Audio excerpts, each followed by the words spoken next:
Hello guys, আজকে বানাবো ঘুগনি recipe. বিয়ের আগে কখনো ঘুগনি রান্না করিনি, তাই বিয়ের পর প্রথম ঘুগনি রান্না করছি। আর সাথে একটু ভিডিও করে নিচ্ছি, যাতে মা আমার ভিডিওগুলো দেখে বুঝতে পারে আমার মেয়েও কিছু রান্না করতে পারে। ঘুগনি বানানোর জন্য সবার প্রথমে আমাদের নিতে হবে ঘুগনি মটর বা হলুদ মটর, যেটা আমি গতকাল রাতে ভিজিয়ে রেখেছি। তারপর একটা প্রেসার কুকার নিয়ে সেই মটরগুলো দিয়ে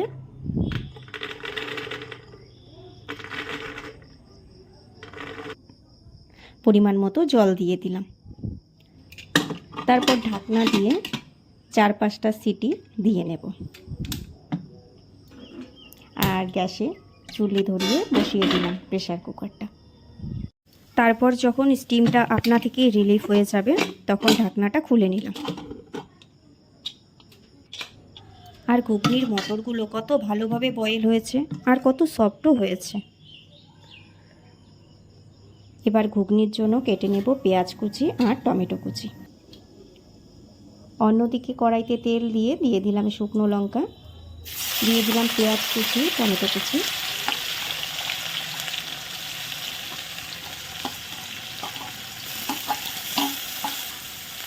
টমেটো আর পেঁয়াজ ভাজা ভাজা হতে হতে আমি কেটে নেব 2টো আলু ছোট ছোট সাইজ করে। এদিকে যখন পেঁয়াজটা ভাজা ভাজা হয়ে আসবে তখন আমি দিয়ে দিলাম লঙ্কার গুঁড়ো, হলুদ গুঁড়ো কালার ফ্লেভারের জন্য, আর দিয়ে দিলাম স্বাদ মতো লবণ। দিয়ে আমি ভালো করে নাড়াচাড়া করে নিচ্ছি। যখন পেঁয়াজটা ভালো ভাজা হয়ে আসবে তখন দিয়ে দিলাম সেই কেটে রাখা আলুর টুকরোগুলো, সেগুলোকে দিয়েও ভালোভাবে নাড়াচাড়া করে নিচ্ছি। আর আলুটা ভালো করে ভাজা হতে হতে আমি মিক্সিতে মশলাটা রেডি করে নেব। মশলার জন্য দিয়ে দিলাম টমেটো কুচি, পেঁয়াজ কুচি, রসুন, আদা, আর দিয়ে দিলাম লঙ্কা, শুকনো লঙ্কা দিয়ে ভালো করে মিক্সিতে পেস্ট করে নিলাম।